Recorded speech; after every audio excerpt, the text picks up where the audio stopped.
આવો પેલા છોકરાઓ કે છે એક જ ચાલે ચૈત્ર બી ચાલે આવો ચૈત્ર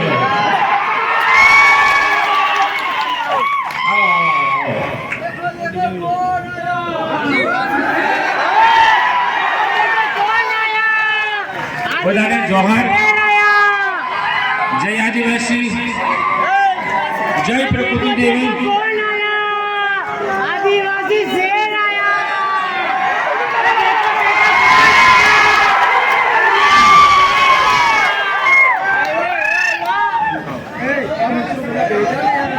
जय जोहार जय आदिवासी जय भील प्रदेश थाकी गया लागे छे बधा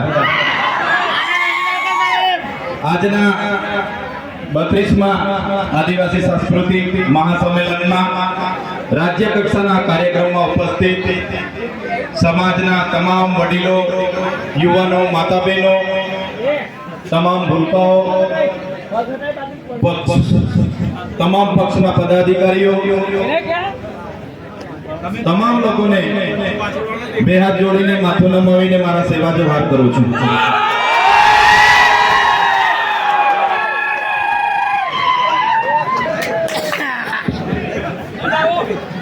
साथियों आ 32मो आदिवासी सांस्कृतिक एकता महासम्मेलन छे।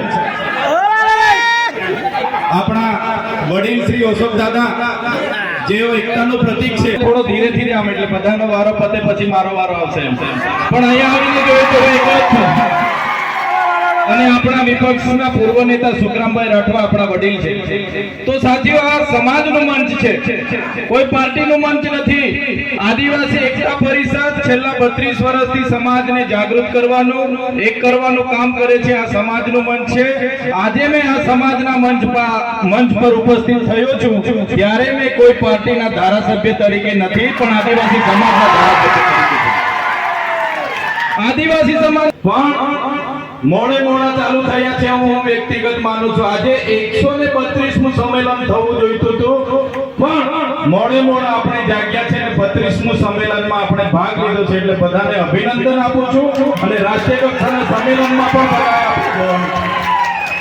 આજેથી આપણી પાસે એક અઠવાડિયાનો સમય છે પીપલનેર ખાતે રાષ્ટ્રીય કક્ષાનું અધિવેશન મળવાનું છે ત્યાં પણ આપણે મોટી સંખ્યામાં 100 લોકોએ ગુજરાતમાંથી ત્યાં જવાનું છે। साथियों आदिवासी એટલે કોણ આગળના વક્તાઓએ ખૂબ સારી માહિતી આપી છે ત્યારે આદિ અનાદિ કાળથી વસનારો એટલે આદિવાસી હજારો વર્ષ પહેલાની આપણી સભ્યતા આપણી સંસ્કૃતિ છે। સાથીઓ આદિવાસી એ આ દેશનો મૂળ માલિક છે આ પૃથ્વી પરનો સૌથી પહેલાનો કોઈ માનવી હોય તો એ આપણે આદિવાસી છે એના આપણા પૂર્વજો છે। धर्म पूर्वी अपनी संस्कृति छे सिंधु खीणनी सभ्यता होय मोहनजोदड़ो संस्कृति की बात होय तो ये आदिवासी संस्कृति की सभ्यता छे।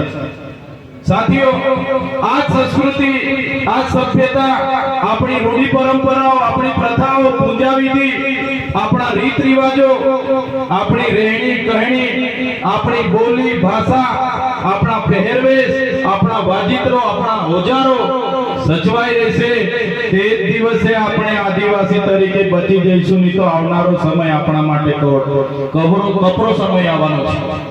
આજે તમે જોઈ લો આજે આપણા આદિવાસી પોતે આદિવાસી છે એ સાબિત કરવા માટે આજે મૂળ માલિકોને લાઈન ઉપર લગાડી દેવામાં આવ્યા છે। આગળ અશોક દાદાએ કીધું કે આજે આપણે આદિવાસીને મૂળ માલિક કહીએ છીએ પણ આજે મૂળ માલિકની પરિસ્થિતિ આ સરકારોએ મજબૂરન આજે આપણને મજૂર બનાવી દીધા છે। આજે મૂળ માલિક 5 કિલો ચોખા અને 3 કિલો ઘઉં માટે 2 દિવસો લાઈન પર ઊભો રહી છે। આ પરિસ્થિતિ આપણી છે। दुख साथे केवू पड़े छे के आजादीना 78 वर्ष પછી પણ આપણી આ પરિસ્થિતિ છે। સાથીઓ આજે માસ્ટરો માટે આપણે આંદોલનો કરવા પડે છે। તમે અમે બધા સારી રીતે જાણીએ છે નસવાડી હોય સંખેડા હોય કે છોટાઉદેપુર જિલ્લા હોય આજે શિક્ષકો માટે આપણે 100 બધા ધરણાઓ કરીએ છીએ આવેદનો આપીએ છીએ નિવેદનો કરીએ છીએ। સરકાર મુર્દાબાદ જિંદાબાદ કરીએ છે, છતાં આપણા વિસ્તારમાં શાળાઓ નહીં હોય, શિક્ષકો નહીં હોય, તો આવી પરિસ્થિતિ આજે પણ આપણી છે. આ ગરવી વાસ્તવિકતા છે. કેમ આ પરિસ્થિતિ આપણી બની છે? કેમ કે આપણે બધા પહેલા પક્ષ પાર્ટીમાં વેચાઈ ગયા છે, આપણે બધા ધર્મ સંપ્રદાયમાં વેચાઈ ગયા છે, આપણે બધા નાના મોટા સંગઠનો બનાવીને વેચાઈ ગયા છે. આપણામાં એકતા નથી. એટલા માટે જ આજે આદિવાસી સમાજની આ હાલત છે. સાથીઓ, દેશમાં 8% આદિવાસી છે. ગુજરાતમાં વાત કરું, આદિવાસી કોમ્યુનિટીની વસ્તી 15% છે. છતાંય આપણી હાલત આ પરિસ્થિતિ, આપણી પરિસ્થિતિ આ છે. આપણે બધાએ સ્વીકારવું પડશે.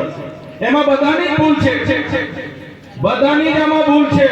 વધારે કોઈની ભૂલ હોય તો અનામત આદિજાતિની બેઠકો પરથી ચૂંટાતા ધારાસભ્ય અને સંસદ સભ્ય અમારા જેવા નેતાઓની પહેલી આમાં ભૂલ છે.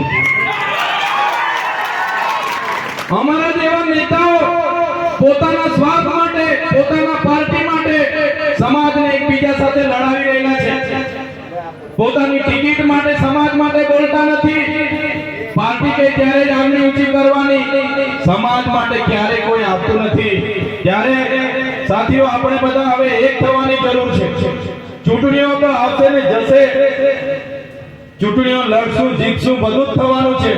પણ જ્યારે આદિવાસીની વાત આવે તો બધી જ પક્ષ પાર્ટી, બધા સંપ્રદાયો, બધા સંગઠનો ઘરે મૂકીને બધા એક થવું જ પડશે, તો જ આદિવાસીનો ઉદ્ધાર થશે.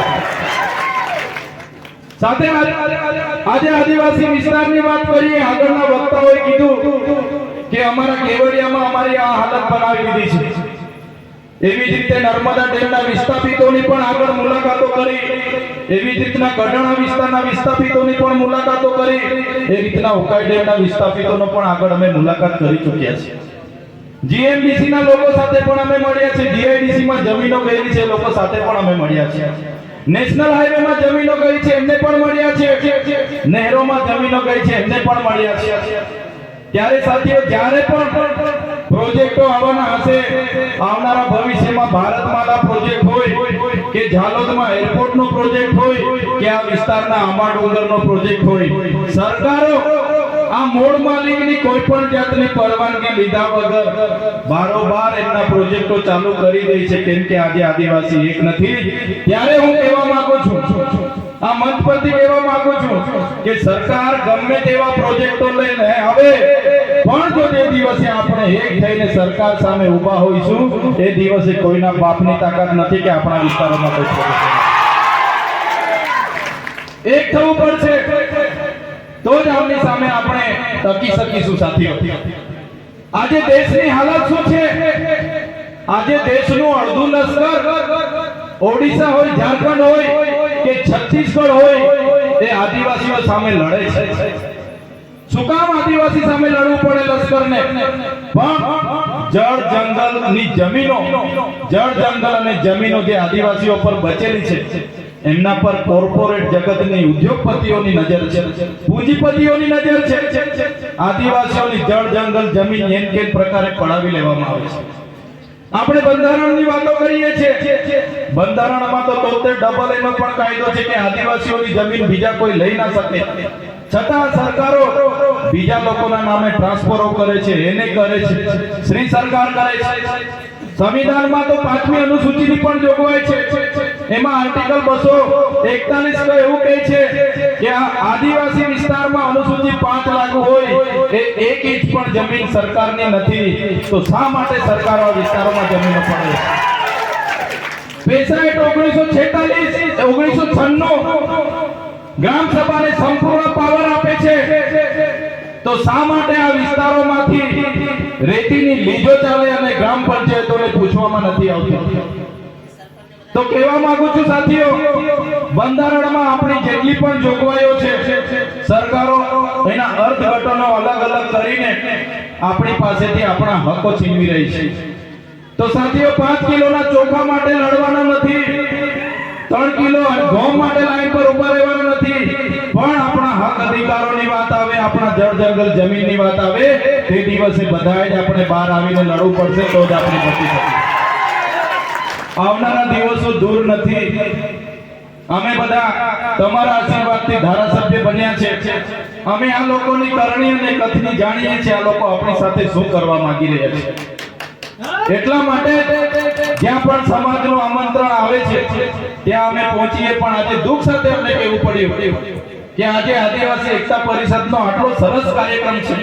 કમ સે કમ આ વિસ્તારના 8 થી 10 ધારાસભ્યની અહીંયા હાજરી જોઈએ, પણ બીજા ધારાસભ્ય નથી આવ્યા. એ દુઃખ સાથે અમને કહેવું પડ્યું.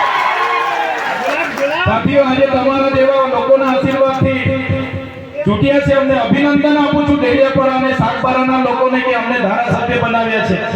અમારા પ્રયાસો આવનારા ભવિષ્યમાં અમારા શ્વાસ જ્યાં સુધી ચાલશે આદિવાસી સમાજ ન્યાય માટે સરકાર સામે જ્યાં સુધી લડવાનું થશે અમે લડતા રહીશું. જે દિવસે અમારી પાર્ટીઓ પણ અમને કહેશે કે તમે આદિવાસીઓનું કેમ લડો છો, અમારી પાર્ટી અમને આદિવાસીઓનું લડતા અટકાવશે, એ દિવસે પાર્ટીના પાટિયા સૌથી પહેલા ચૈતર વસાવા કરશે. જે સમાજના જાતિના સર્ટીથી અમે ચૂંટાયા છે, જે સમાજે અમને મત આપીને ચૂંટ્યા છે, મૂળ માલિકની આજે આઝાદીના 78 વર્ષ પછી પણ આ દશા છે. ત્યારે આવનારા ભવિષ્યમાં ધારાસભ્ય રહીએ કે ના રહીએ, આવનારા ભવિષ્યમાં ચૂંટણી લડીએ કે ના લડીએ, પણ અમારા સમાજને અમે એવા જાગૃત કરી દઈશું કે આવનારા દિવસોમાં મૂળ માલિક પોતાના અધિકાર માટે લડે. તો સાથીઓ, વધારે વિશેષ નથી કહેતા. આ બોર્ડ તમે જોઈ લો, પ્રકૃતિ એ જીવન છે. ઘણા સાથીઓએ કીધું કે આદિવાસી એકતા પરિષદનું સંમેલન વર્ષમાં એકવાર મળે છે, નાચે છે, કૂદે છે, ખાય છે, પી છે અને બધા છૂટા પડી જાય છે. પણ એવું નથી. આજે આપણે બધા ભેગા થયા છે એ આદિવાસી એકતા પરિષદના મહેનતનું આજે પરિણામ છે, જેના કારણે આટલી સંખ્યામાં આપણે અહીંયા ઉપસ્થિત થયા છે. સાથીઓ, પ્રકૃતિ એ જીવન છે. પ્રકૃતિ એટલે શું? પ્રકૃતિ એટલે જેના વગર આપણે જીવી નથી શકતા. જેના વગર આપણે જીવી નથી શકતા. મને આગળ મારા એક સાથીએ પૂછ્યું કે ભગવાન એટલે કોણ? આગળ એક કાર્યક્રમમાં મારા એક સંત, એક મહંત હતા, એમણે મને પૂછ્યું કે ભાઈ ભગવાન એટલે કોણ? મેં કીધું ભગવાન ભ એટલે ભૂમિ, ગ એટલે ગગન, જો ભ એટલે વાયુ અને નીર એટલે પાણી, જેને અમે ભગવાન માનીએ છીએ. પ્રકૃતિને પૂજનારા અમે છે. સૂર્ય, ચંદ્ર, નીર, ખાડી, પર્વતો, પહાડો અને વૃક્ષોને પૂજનારો અમારો આદિવાસી સમાજ છે. તારે સાથીઓ, આપણી સંસ્કૃતિ, આપણી અસ્મિતા આ જળવાય એવા પ્રયાસો આપણે કરતા રહીશું. આજના કાર્યક્રમમાં વધારે વિશેષ નથી કહેતા, પણ અમારા મિત્ર અને સાથી દિનેશભાઈ ભીલનું આમંત્રણ હતું અને એમની એકલવ્ય તીરંદાજી એકેડેમીમાં આપણને જગ્યા મળી, એ બદલ મારા સાથી દિનેશભાઈ ભીલને હું અભિનંદન આપું છું તમારા સહકાર બદલ.